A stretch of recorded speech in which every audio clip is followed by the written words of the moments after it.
Bonjour et bienvenue à votre émission d'actualité matapédienne bien branchée, cette semaine dans l'édition du 12 avril 2019.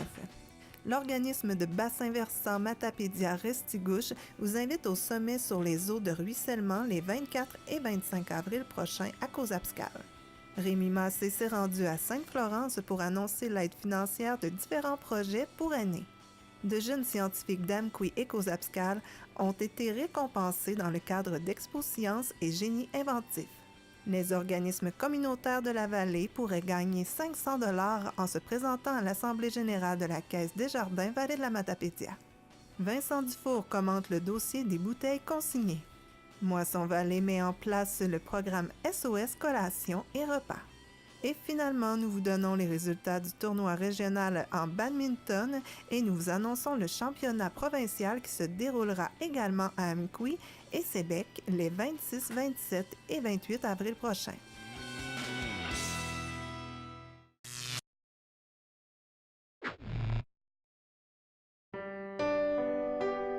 Cette semaine, à l'émission Héritage, René Canuel rencontre Daniel Thibault. Les jeunes, si tu veux être heureux, essaie de rendre les autres heureux. Essaie de les faire saisir qu'ils ont une importance.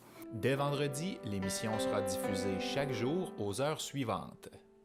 Grand-papa, je t'aime, t'es un très bon grand-papa. Oh, formidable! Une présentation du complexe funéraire de la Vallée.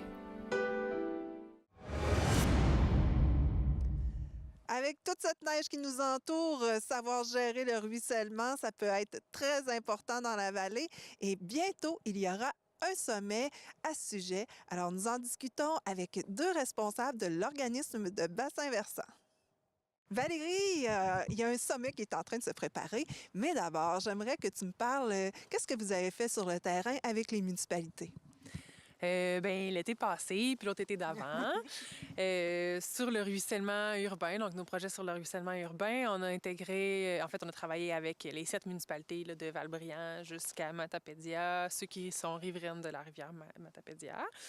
Puis il y a eu beaucoup de projets, autant au niveau résidentiel que municipal. Fait que si on commence avec le résidentiel, c'est qu'on a interpellé plusieurs citoyens qui ont suivi des formations avec nous, puis on a mis en place des aménagements de gestion d'eau de ruissellement chez eux, avec eux, bien entendu.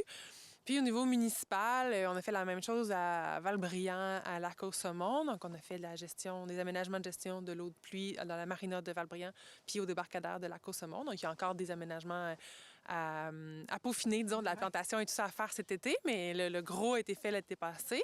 Puis, on est en grosse démarche avec les municipalités, avec une firme d'ingénieurs, donc avec les municipalités de Sébec, Amqui, Causapscal et Matapédia, pour faire des devis, des études, des plans préliminaires d'aménagement pour faire des aménagements un peu plus complexes au niveau municipal pour ces municipalités-là, pour gérer l'eau de ruissellement dans des quartiers ciblés.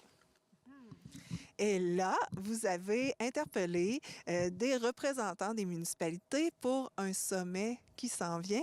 Et là, j'aimerais que ce soit Isabelle, une toute nouvelle, qui passe pour la première fois à la caméra. J'aimerais d'abord, présente-toi, voir. Oui, je suis stagiaire pour 4 mois ici. C'est mon 3e mois, en fait. Donc, puis mon mandat ici, c'est vraiment d'organiser finalement le sommet sur les eaux de ruissellement. Puis, bon, le sommet, en fait, c'est 2 jours, les 24-25 avril. On invite toutes les municipalités de nos 2 MRC, de notre bassin versant, mais aussi les municipalités des autres MRC en Gaspésie, aussi le Bas-Saint-Laurent. Donc, vraiment, les ingénieurs, les urbanistes des MRC et tous les DG, les maires, les directeurs de travaux publics de toutes les municipalités. Donc, c'est vraiment une belle réunion où on va apprendre des expertises des 7 municipalités qu'on travaille beaucoup avec eux depuis les 5 dernières années. Et aussi des expertises de l'extérieur. Donc, Gilles Rivard, qui va être avec nous, qui est un ingénieur qui est vraiment expert dans la gestion des eaux pluviales en milieu urbain. Il est reconnu partout dans le monde. Donc, on est vraiment content de l'avoir avec nous. Et on aura aussi l'expertise d'un ingénieur de la ville de Trois-Rivières qui, eux, ont fait une réflexion d'une grosse rue à Trois-Rivières, la rue Saint-Maurice. Et il va venir nous parler finalement comment ça s'est passé. Donc, concrètement, comment ça se passe, la gestion des eaux pluviales. Voilà. Et jusqu'à maintenant, est-ce que ça va bien, les inscriptions? Comment ça se passe?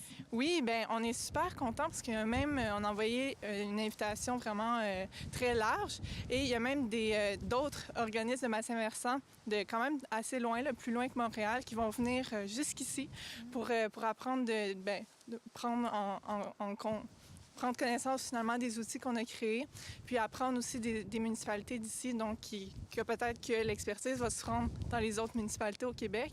Puis on a des ingénieurs, des urbanistes qui se sont inscrits aussi de la Gaspésie, donc c'est vraiment super.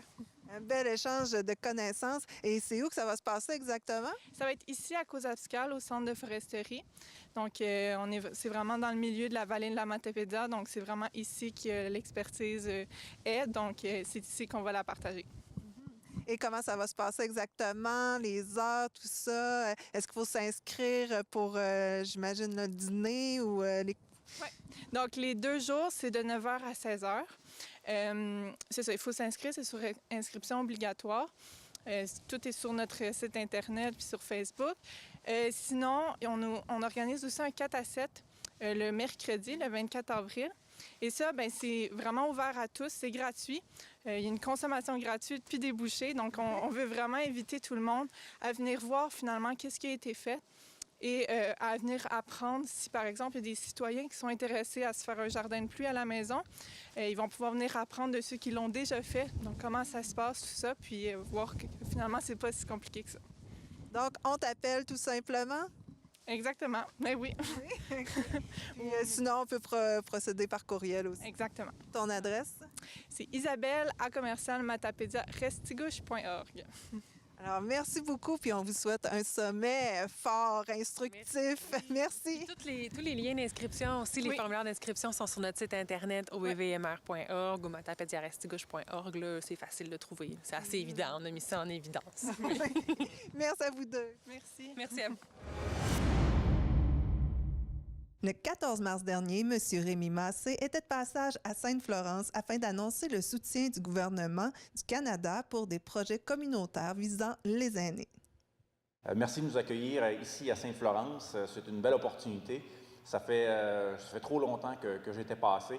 Donc, évidemment, notre circonscription est grande avec la MRC d'Avignon, de la Matapédia, de la Métis, de la Matanie. On a 58 municipalités, ça fait qu'on essaie d'être le plus présent possible. Donc, des fois, c'est difficile, mais en tout cas, je suis content d'être ici. Puis, on dirait que la température est sur notre bord, il commence à faire beau, il commence à faire chaud, le soleil sort, donc c'est bien agréable. Écoutez, je suis ici pour vous annoncer des bonnes nouvelles. Bien content parce que notre gouvernement est engagé depuis les 3 dernières années à appuyer les organismes qui viennent en appui aux aînés partout dans la circonscription, partout au Canada. On a un défi, puis en même temps, ça amène des possibilités. Alors qu'au Canada, les personnes de 65 ans et plus représentent environ 16 ou 17 %. Dans notre circonscription, les personnes de 65 ans et plus représentent 25 % de la population. Donc, il y a beaucoup d'expérience, il y a beaucoup de connaissances chez les personnes âgées, chez les personnes aînées, chez les retraités. Puis c'est important qu'on puisse les appuyer, qu'on les appuie de la bonne façon. Et il faut permettre justement à des organismes comme celui de Sainte-Florence et ailleurs, je vais les énumérer tout à l'heure, de les appuyer pour aider les personnes à demeurer actifs, à se rencontrer, à partager des repas, à danser, à festoyer, à partager leurs connaissances, leur expérience. Mais pour faire ça, bien évidemment, les organismes, souvent, ont peu de moyens. Ils travaillent fort, ce sont des bénévoles qui sont engagés, font des activités, mais lorsque vient le temps de pouvoir, par exemple, faire des modifications, faire des rénovations au sein d'une église, au sein d'une fabrique, des centres communautaires ou des centres pour pouvoir justement permettre à des gens de se rencontrer, bien, ça coûte des sous, ça coûte cher maintenant. Donc, on reconnaît ça. Et ce qu'on a voulu faire, justement, c'est de pouvoir vous appuyer. Je vous dirais que l'année passée, ça a été une année extraordinaire. On a donné presque 1,5 million à des organismes de partout dans la circonscription. Cette année, il y a eu aussi beaucoup de demandes et on commence ces belles annonces-là et c'est la première fois que je le fais aujourd'hui. Il y aura d'autres annonces dans les autres MRC. Mais je tenais à vous dire d'abord merci.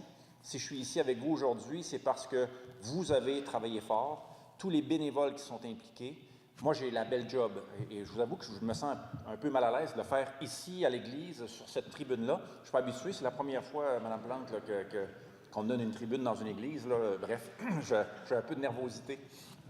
Et donc, mais je vais aller vous dire merci parce que d'avoir accès à ces fonds-là, je sais que c'est pas facile. Je sais qu'il y a beaucoup de formulaires à remplir, il y a beaucoup de travail. Il faut expliquer c'est quoi les projets, à quoi vont consister les projets, comment ça va coûter en termes de matériaux, en termes d'équipement, en termes de ressources. Mais au bout du compte, ça fait une différence. Ça fait une différence parce que je suis ici pour vous annoncer ces bonnes nouvelles-là. Donc, tout ça pour vous dire que j'ai le plaisir de vous annoncer, au nom de la ministre Philomena Tassi, qui est la ministre responsable des aînés, une femme extraordinaire. J'ai hâte de vous la présenter. J'ai hâte qu'elle vienne faire un tour dans le coin. C'est une femme qui est particulièrement engagée là, pour les aînés partout à travers le Canada. On a demandé, tous les députés du Québec, tous les députés québécois, on est 40 qui représentons le Québec à Ottawa, on travaille très fort avec le ministre des Finances pour lui demander un appui supplémentaire pour les aînés de notre région et les aînés partout à travers le Canada. Donc, est-ce que ce sera une augmentation du supplément de revenu garanti? Est-ce que ce sera une augmentation des fonds pour le programme Nouveaux Horizons pour aînés? Est-ce que ce sera d'autres formes d'appui? Donc, je le souhaite. Je ne suis pas dans le secret des dieux. Je vais attendre mardi prochain et j'ai hâte de voir le résultat de tout ça.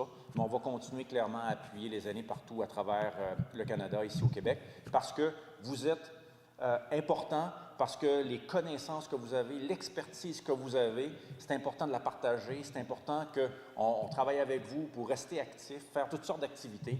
Et donc, dans ce contexte-là, évidemment, ça me fait plaisir, même en attendant le budget 2019, de vous annoncer 93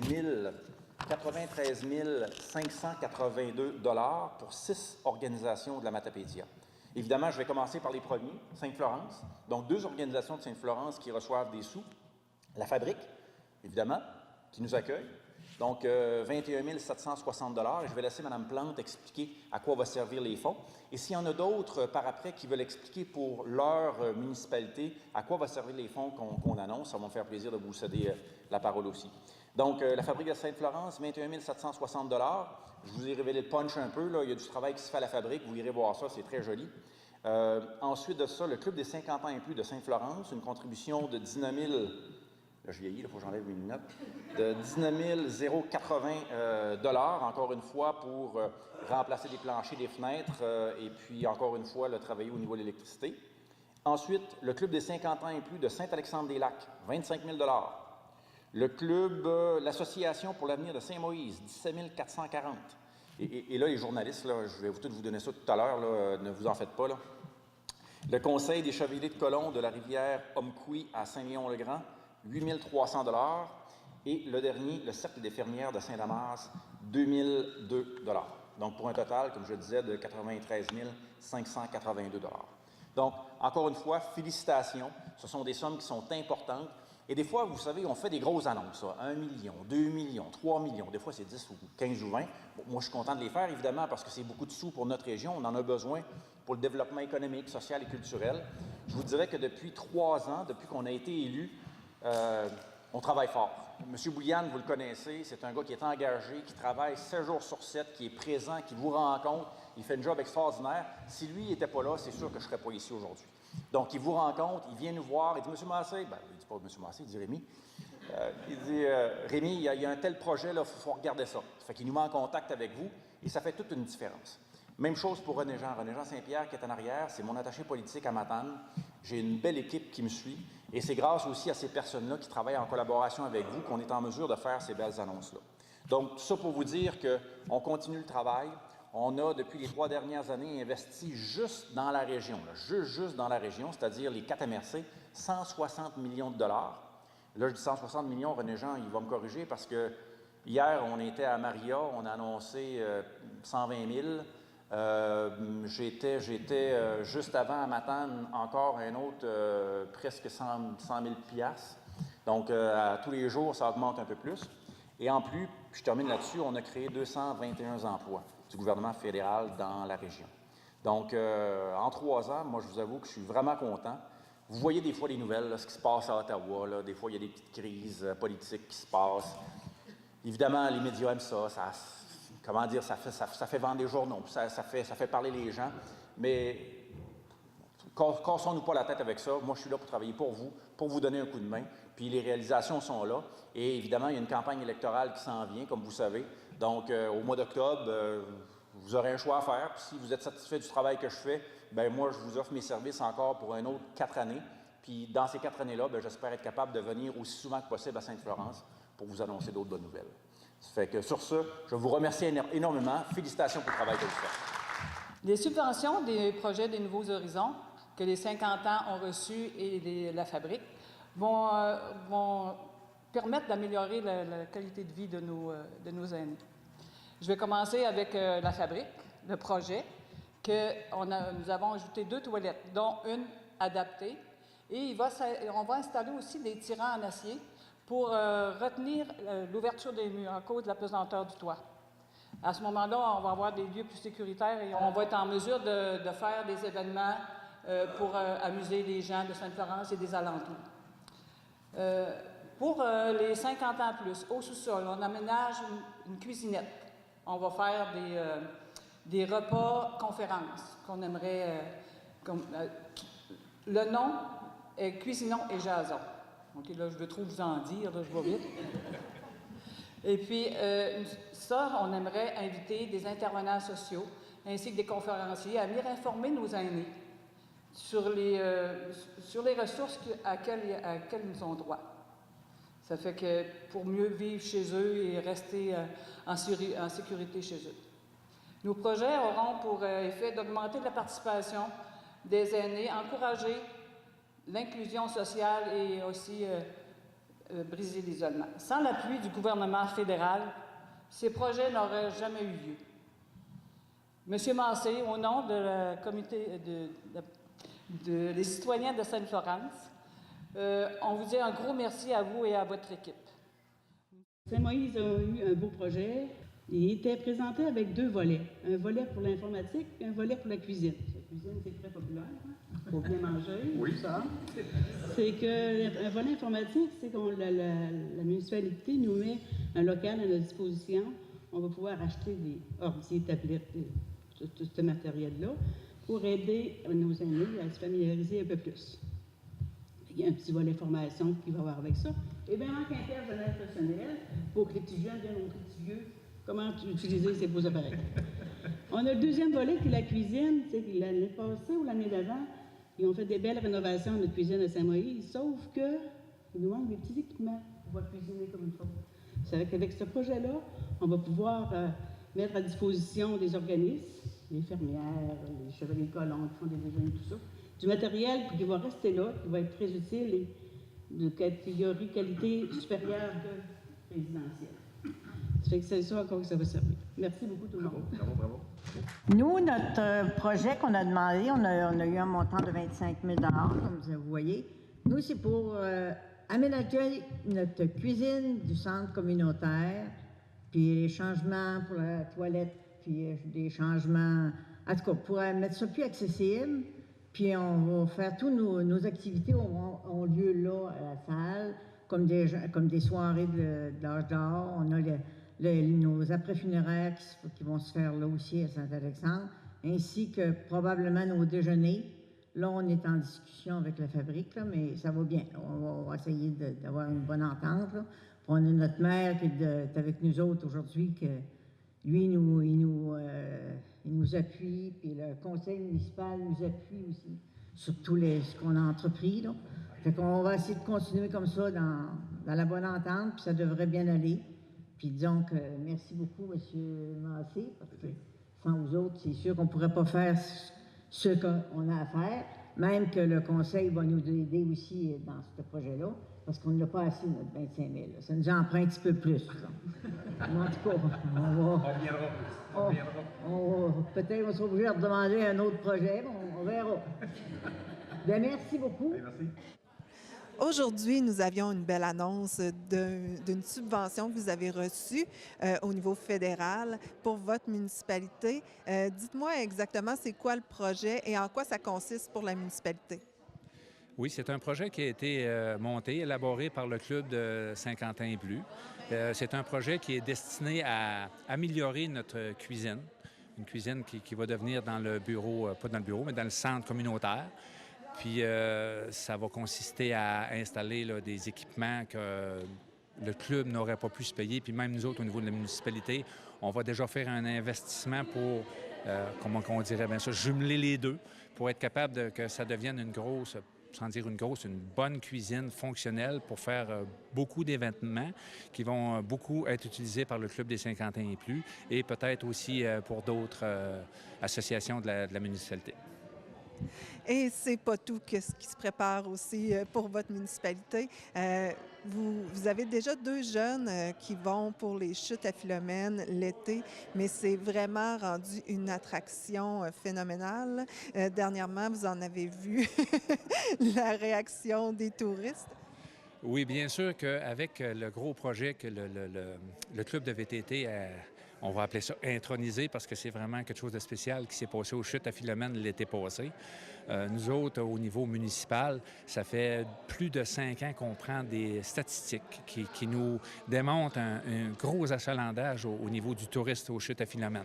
Fait que ce projet-là qui vient compléter, là, finalement, c'est un projet énorme dans le fond. Ça va être à voir la passerelle qui va donner accès aux personnes à mobilité réduite à la visibilité de la chute, sans danger, mais d'une beauté extraordinaire. Nous autres, ça fait 5 ans que je dis, comme je disais tantôt, qu'on élabore des statistiques qui nous disent d'où viennent nos touristes, puis combien de temps il reste. Puis en tout cas, on avait un paquet de questions qu'on leur posait, puis avec les réponses qu'on avait. Présentement, j'ai vu passer sur Internet dernièrement une vidéo justement qui démontrait la passerelle au milieu anglais. C'est parti sur Facebook, c'est parti partout. Je m'attends à un achalandage terrible qui est déjà commencé d'ailleurs cet hiver, qui nous crée déjà une certaine problématique au niveau du parking dans le chemin, on va dire ça comme ça. C'est un beau, moi j'avais ça toujours un beau défi de voir qu'on va être obligé de s'impliquer, on va être obligé d'avoir des associations avec du monde de la vallée pour permettre, moi je dis toujours, recevoir nos touristes qui viennent passer quelques jours chez nous, de leur donner une attraction formidable, mais de les recevoir. C'est ça qui est important pour nous autres. Oui, ça devient un projet de la vallée. Et au niveau municipal, chez vous, bien, c'est les jeunes que vous voulez divertir le plus possible aussi.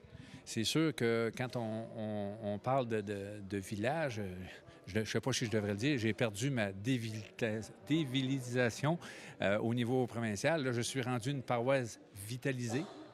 Ça veut dire qu'on est considéré comme une paroisse qui a un potentiel de jeunes énorme. Et c'est vrai, on a recensé plus de 50 jeunes de 12 ans et moins dernièrement, puis on a beaucoup de petites madames qui sont enceintes encore. Ça fait qu'il faut quand même préparer le terrain pour l'avenir, garder ces jeunes-là en forme, les emmener dans des endroits où ils vont pouvoir s'amuser avec leurs parents, leur supervision, puis c'est donner un service. Dans le fond, c'est ça que c'est encore un gros défi pour nous autres. Puis on va le relever, puis on va y arriver. Alors, ça promet. Merci beaucoup encore. Je suis heureuse de vous rencontrer. Bienvenue. Nous nous retrouvons encore à la polyvalente Forimont, mais cette fois, c'est pour rencontrer les gagnants et gagnantes d'Expo Science.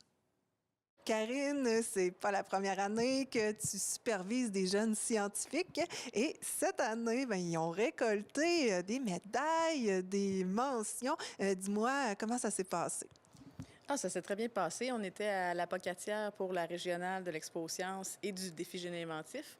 Donc, j'ai une équipe de secondaire 1 qui a gagné la médaille d'or au premier cycle et j'ai une équipe de secondaire 3 qui a gagné la médaille de bronze au deuxième cycle, catégorie intermédiaire. Puis j'ai 2 équipes qui se sont classées aussi médaille de bronze et médaille d'argent au génie inventif. Et là, ce n'est pas terminé. Ça continue encore. Il va y avoir une autre compétition qui s'en vient. Oui, on s'en va au provincial à Longueuil avec les 2 équipes ici. C'est beaucoup d'organisation, tout ça. Comment d'heures les jeunes peuvent passer dans leur projet? Oui, c'est une bonne question. On fait une locale à l'école novembre, décembre. Puis après ça, janvier, février, mars, on passe quasiment 2 fois par semaine après l'école, on y est resté pour travailler. À chaque semaine, oui, c'est ça. Et c'est leur choix de sujet. Toi, est-ce que tu les influences?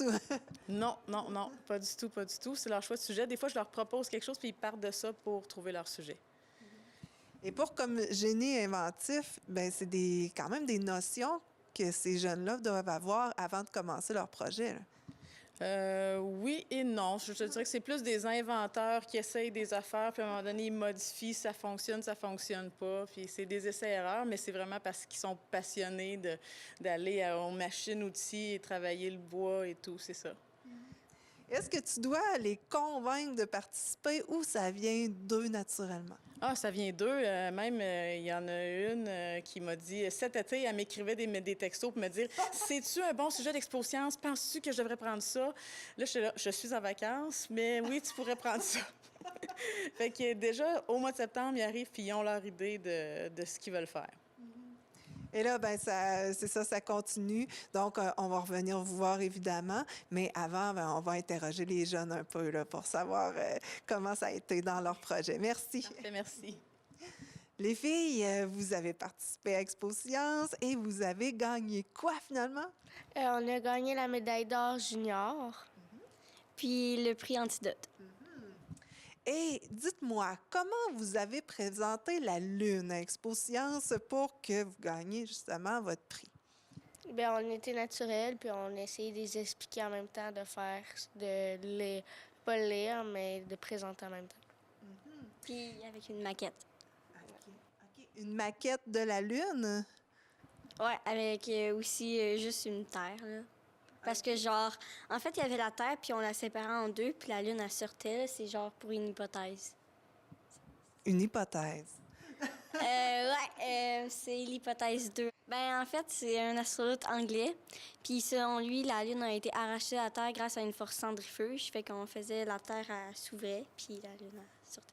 Puis, il y avait plusieurs autres hypothèses aussi. Comment la Lune avait été créée? Ouais. OK. Puis, vous étiez les seuls en secondaire 1 à participer. Ça veut dire que vous êtes quand même assez allumés en sciences là, par rapport aux autres du Québec. Ouais. Est-ce que vous avez été impressionné par les autres projets aussi que vous avez découverts là-bas? Ouais, c'était beaucoup plus élevé qu'on y croyait. Puis, votre esprit scientifique a été nourri à souhait? Ouais. Combien d'heures vous avez passé à faire des recherches là, pour trouver ces hypothèses-là? Parce que c'est pas tout le monde qui est au courant de ça, là. Au moins 3 heures. Je sais pas. Plus que ça, je sais pas. Vous êtes allé sur Internet ou dans des livres ou vous avez parcouru la vallée au complet pour trouver vos hypothèses? Non, on a été sur Internet, là. Donc, vos hypothèses, finalement, c'était la deuxième qui était la meilleure. Est-ce qu'il y avait d'autres choses que vous partagiez à propos de la Lune? Bien, tu avais les caractéristiques de la Lune, puis tu avais aussi les marées lunaires, comment ils étaient créés. Ouais. OK. Mais en fait, c'est pas vraiment l'hypothèse 2. En fait, elles sont toutes égales, là. Il y en a pas une qui est plus vraie qu'une autre, là. C'est genre des hypothèses, là. On n'a pas été, là, fait qu'on sait pas. C'est des hypothèses. De vrais scientifiques. Merci beaucoup, les filles. C'est très impressionnant de vous parler. De rien. Merci. Les filles, vous avez fait une expérimentation avec la marne. C'est vraiment pas tout le monde qui connaît ça. Dites-moi, expliquez un peu c'est quoi ça, ce sédiment-là. Ben, dans le fond, la marne, c'est un peu ce qu'il y a dans le fond des lacs, là. Ça ressemble un peu à ça, dans le fond. Puis ce que ça fait, c'est que ça va absorber le phosphate. Donc, ça va le rendre solide avec lui-même quand il va se précipiter. Puis ça va faire diminuer les quantités, puis ça va empêcher l'eutrophisation, comme on voit ici. Oui, l'accumulation d'algues, dans le fond, là, qui se fait des fois, on voit ça à la surface, là. Comment vous êtes allé la chercher, la marne? Bien, dans le fond, on a été en pédalo, on s'est rendu sur le lac. On a utilisé une benne à sédiments, puis on a recueilli de la marne dans le fond du lac pour ensuite faire des tests en laboratoire. Puis on a aussi rempli des cruches d'eau avec l'eau du lac pour faire nos tests. C'était avec l'eau du lac en plus. Dans le fond, c'était pour pas changer nos résultats, qu'on a pris vraiment la même eau pour que ça reste pareil.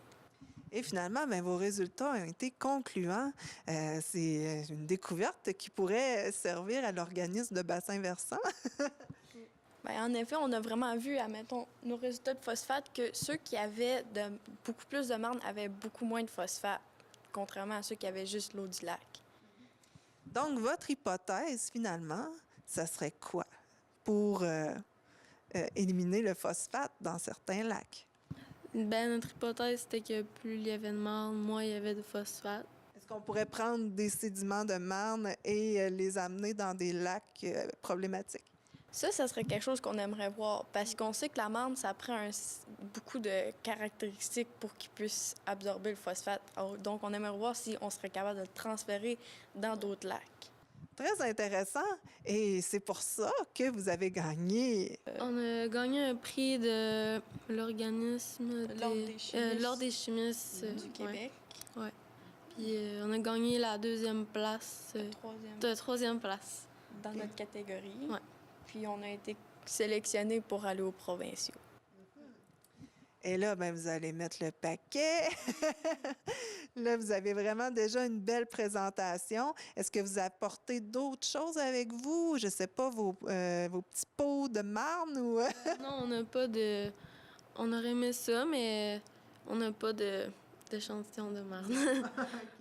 Félicitations pour votre esprit scientifique et bravo les filles. On vous souhaite exactement encore la meilleure des chances. Merci. Merci. Les gars, on est ici pour parler du catapulteur. C'est tout un montage que vous deviez respecter certaines contraintes. Quelles étaient ces contraintes? Déjà, on avait certaines contraintes de hauteur et de largeur. Donc, il ne fallait pas que ça soit de trop de dimensions. Il fallait respecter certaines dimensions. Aussi, il fallait respecter 3 secondes avant le déclenchement d'une catapulte. C'est assez spécial. Est-ce que c'était la première fois que vous faisiez ça, là? Oui, le DGI, oui. OK. Puis, comment vous arrivez à imaginer tout ça, là? Vous faites plusieurs tests. Comment ça fonctionne? Est-ce que vous vous basez un peu sur d'autres qui existent déjà? Bien, on a plus été aléatoirement. On a commencé par on a fait un plan pour la première chose qu'on allait faire.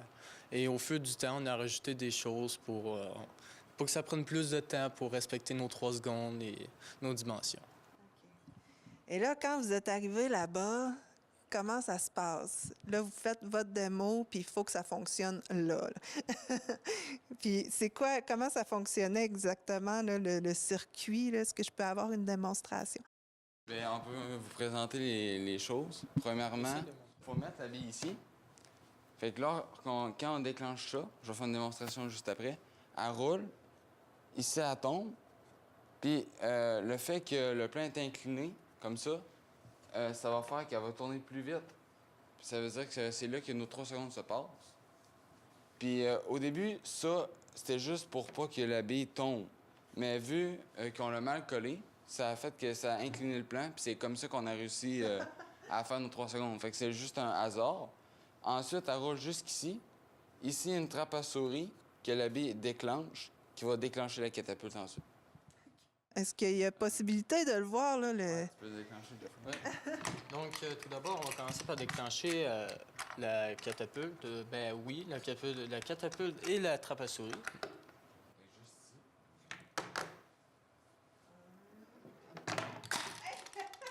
Actuellement, ça fait 4 secondes. Quand vous êtes arrivé là-bas, vous avez vu les autres procédés. Est-ce que vous vous disiez ah oui, ça, j'aurais peut-être pu penser à ça? Ou vous disiez ah non, nous, on est vraiment les meilleurs? Ben, on s'est plus pas posé la question.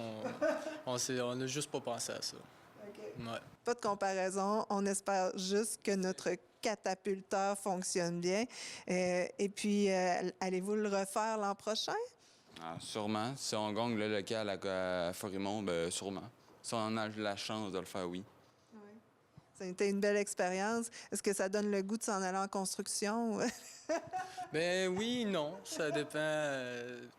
Tout va dépendre de nos intentions, si on veut ou pas. Là. En tout cas, une belle expérience et félicitations, les gars. C'est vraiment beau de voir ça. Merci.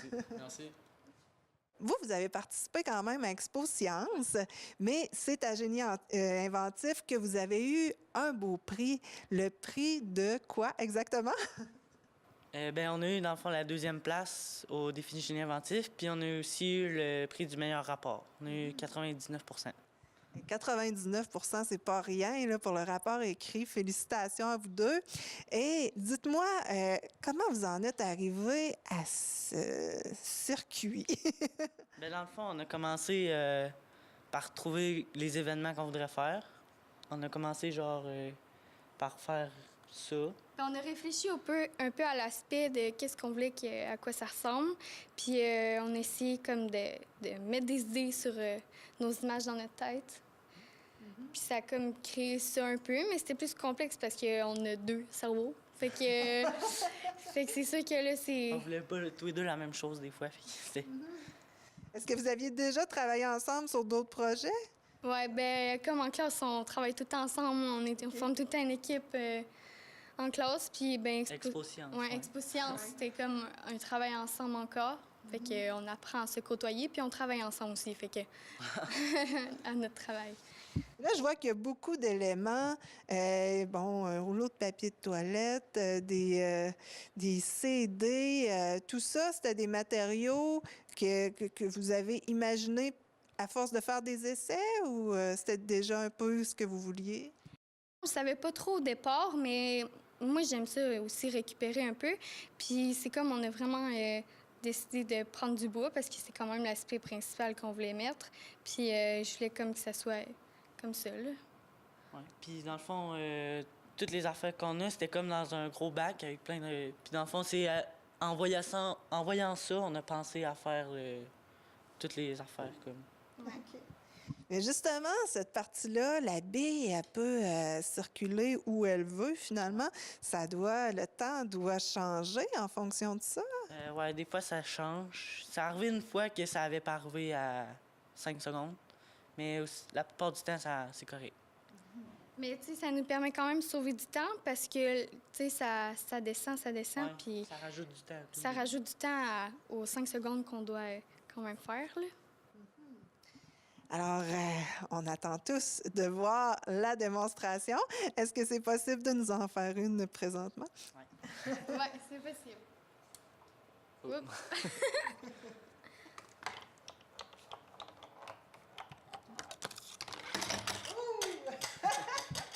Hey, vraiment génial. C'est beau à voir en plus. Puis je pense que c'était ça ta force, toi, hein? Oui, ben moi, c'est vraiment en plus l'esthétique, la façon qu'on met ça, puis... mais c'est pas... tu sais, moi, ça me dérange pas, là. La façon que ça revole, c'est vraiment l'esthétique, la beauté qui m'intéresse le plus, là. Mais des fois, ben, ça peut faire peut-être peser dans la balance pour les juges. Et toi, ben, tu voulais absolument y retourner, hein, à Expo-science. Oui, bien là, je voulais, parce que l'année passée, j'ai fait Expo-science régionale aussi. Puis là, cette année, je voulais absolument y retourner, fait que je voulais toutes prendre les possibilités que je pouvais y retourner, là. Quitte à faire travailler ton cerveau 24 heures sur 24. Alors, merci beaucoup à vous deux. Vraiment, c'est tout un procédé. Merci. De rien. Des élèves de l'école secondaire Armand-Saint-Onge se sont également distingués en génie inventif, soit Mallory Côté, Jonathan Michaud et Alexandre Bélanger. Ils se rendront à la finale québécoise qui aura lieu les 24 et 25 mai à l'École de technologie supérieure de Montréal. Les organismes communautaires de la Vallée ont jusqu'au 26 avril 16h pour s'inscrire et avoir la chance de gagner l'une des 8 bourses de 500 $ offertes par la Caisse des jardins de la Matapédia. Isabelle Paquin vous dit les modalités pour participer. Votre AGA, Isabelle, s'en vient très prochainement. Dis-moi, c'est à la fin du mois d'avril? Oui, 30 avril à 19h à la salle Jean Cossette. Donc, on attend nos membres pour l'Assemblée. C'est le moment de l'année où on peut exercer notre droit démocratique par rapport à la coopérative qui est Desjardins. Et en termes de droit démocratique, il y en a un qui va être exercé cette année. Les gens présents, les membres vont avoir un choix à faire. Tout à fait. Donc, il va y avoir plusieurs votes, entre autres sur notre règlement interne. Il va y avoir aussi des élections. On a plusieurs candidats à l'élection. Et aussi, toujours sur la ristourne, petite modification de la ristourne cette année. Donc, beaucoup de choses à dire à nos membres. C'est pour ça qu'on vous invite en grand nombre. Et il y a un concours que vous ramenez cette année encore, ça avait eu lieu l'année dernière, qui s'adresse particulièrement aux OBNL, aux différentes associations de la Matapédia. Peux-tu nous en parler un peu? Oui, tout à fait. Ce qu'on veut, c'est que les gens qui sont concernés par la coopérative de Desjardins soient présents à l'Assemblée.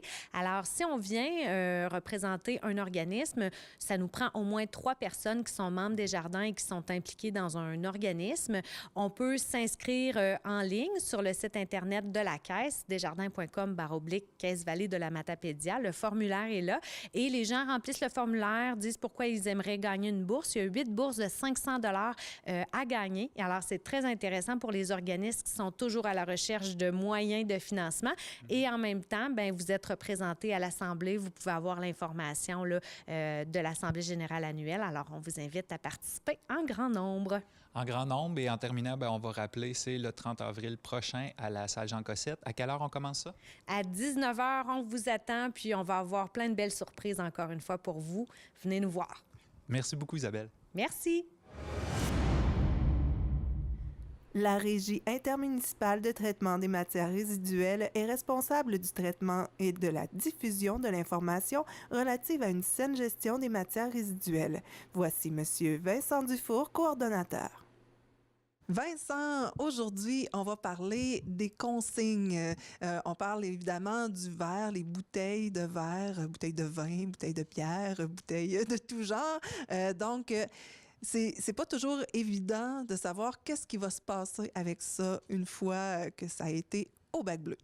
Non, effectivement. Puis juste pour mettre un peu en contexte, dans le fond, il y a des municipalités présentement qui ont demandé par résolution au gouvernement de faire une modernisation du régime de consignes. Les groupes environnementaux demandent ça depuis longtemps, mais là, les municipalités commencent à embarquer. Puis, il y a une grosse raison derrière ça, c'est que selon une étude qui avait eu lieu, qui est parue l'année dernière, mais qui présente les chiffres de 2015, il y a seulement 14 % du verre qui est récupéré dans le bac bleu, qui est utilisé, qui est recyclé. Le reste va être utilisé en valorisation, à l'enfouissement, comme matière de recouvrement ou dans d'autres usages. Donc, évidemment, ça a fait sursauter beaucoup de gens qui ont dit « Mais moi, que je prends ma bouteille de vin et je la mets dans le bac bleu, j'espère qu'elle va redevenir une bouteille de vin ou quelque chose en verre à la fin, qu'elle va être recyclée. » Et là, je veux pas qu'elle serve de matériel de recouvrement. Donc, évidemment, ça l'a soulevé un peu une polémique. Puis, c'est là où il y a la réaction des municipalités, des gens qui veulent un changement par rapport à ça. Mais qu'est-ce qu'on peut faire? On peut aussi les retourner ailleurs, surtout les bouteilles de bière. On peut les retourner à l'épicerie. Mais c'est sûr que les bouteilles de vin, c'est pas encore à la sac que ça va. Bien, c'est ça. Les bouteilles de bière, déjà, en partant, c'est un système, ça fait quand même 200 ans qu'il existe environ, où est-ce que les brasseurs ont dit, ben nous, les bières peuvent être utilisées 12-15 fois. Donc, on aimerait ça ravoir les bouteilles, on les lave, on les réutilise. Donc, c'est un système qui est simple. Quand il y a eu en 84 l'implantation du consigné Québec, dans le fond, c'est une consigne qui a été mise sur les boissons gazeuses puis les autres contenants comme ça, le fameux 5 cents, 10 cents et tout ça. Et c'est quand même c'est 460 millions de contenants là, au Québec là, qui ont le consigné Québec. Puis que, dans le fond, la bouteille, ce que ça permet, c'est d'augmenter le taux de récupération. Et là, c'est l'important de bien différencier récupération et recyclage. Le taux de récupération, c'est le nombre de bouteilles en circulation qui va revenir en vue de recyclage ou autre. Donc, le taux de récupération, quand on parle des bouteilles consignées présentement en verre, bouteilles de liqueur par exemple, est à 71 %.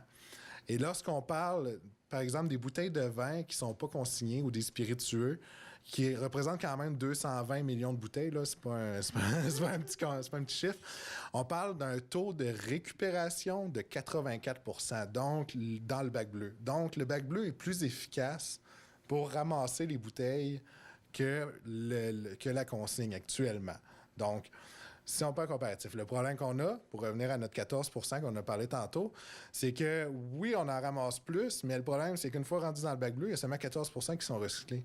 Donc, c'est pas l'idéal. Donc, il faut trouver une solution.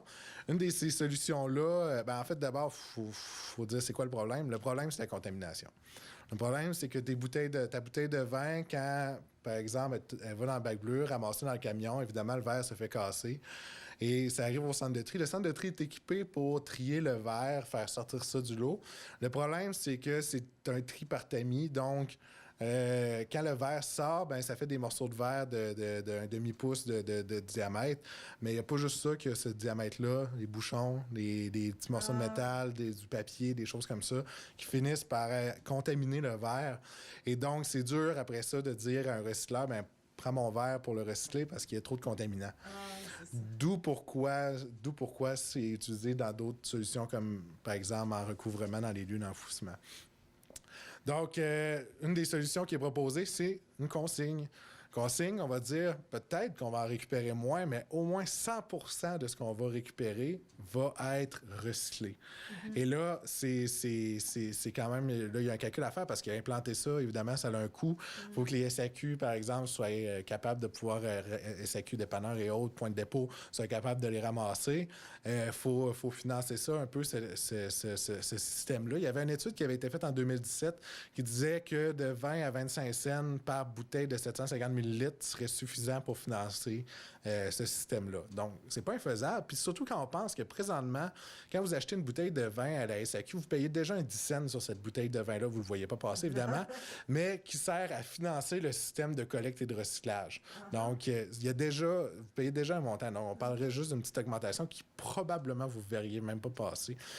Ouais. Sauf que ça crée un problème, la consigne, qui est les bouteilles de vin, c'est seulement 60% du verre qui se retrouve en centre de tri. Donc, il nous restera encore un 40% qui vient, par exemple, des contenants alimentaires, un pot de confiture, par exemple, des choses comme ça.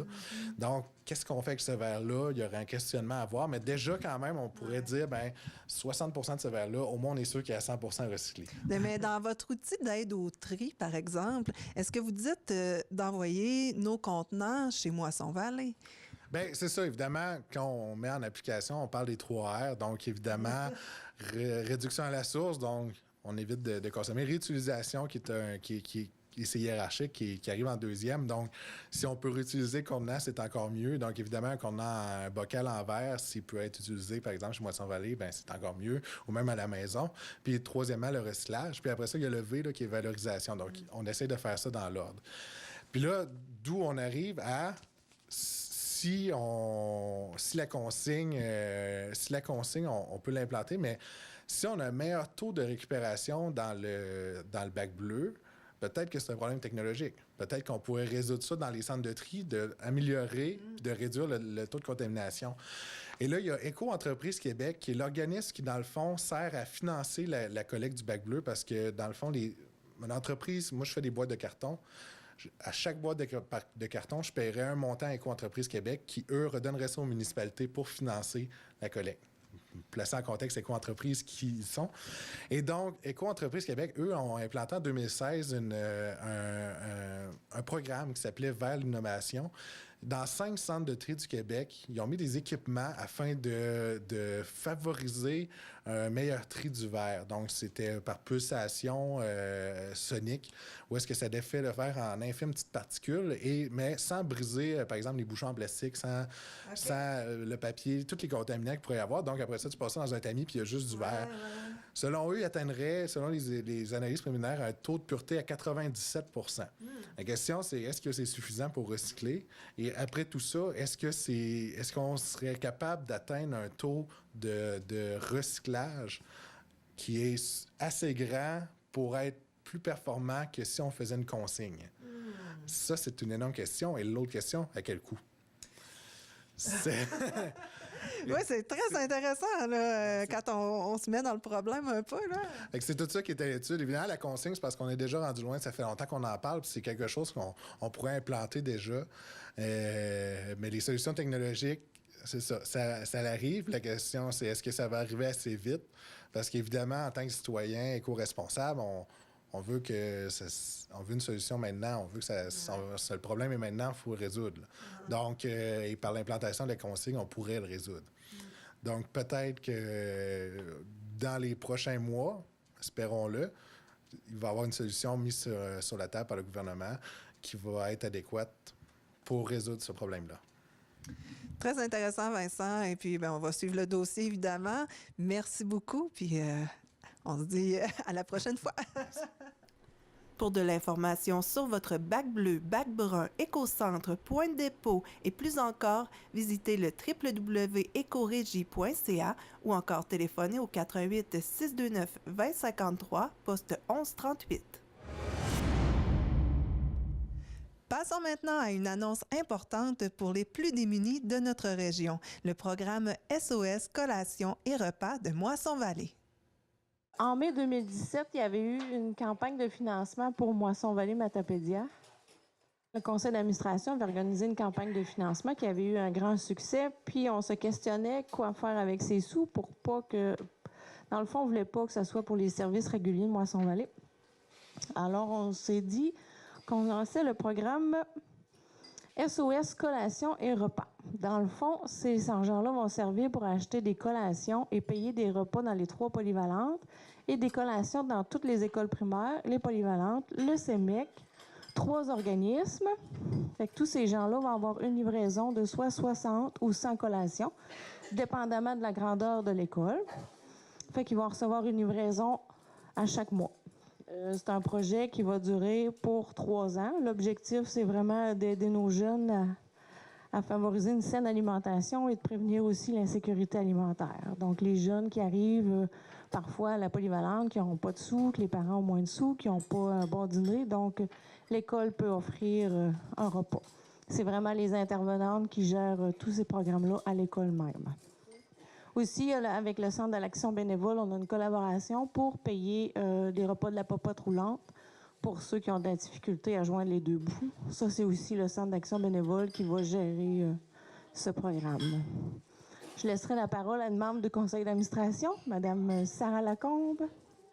On voulait remercier les membres du conseil d'administration, toute la population matapédienne d'avoir fourni, d'avoir donné des dons pour le financement de 2017. C'est grâce à vous, la population de toute la Matapédia, qu'on peut enfin offrir des beaux services comme ça, des collations à nos jeunes dans nos écoles.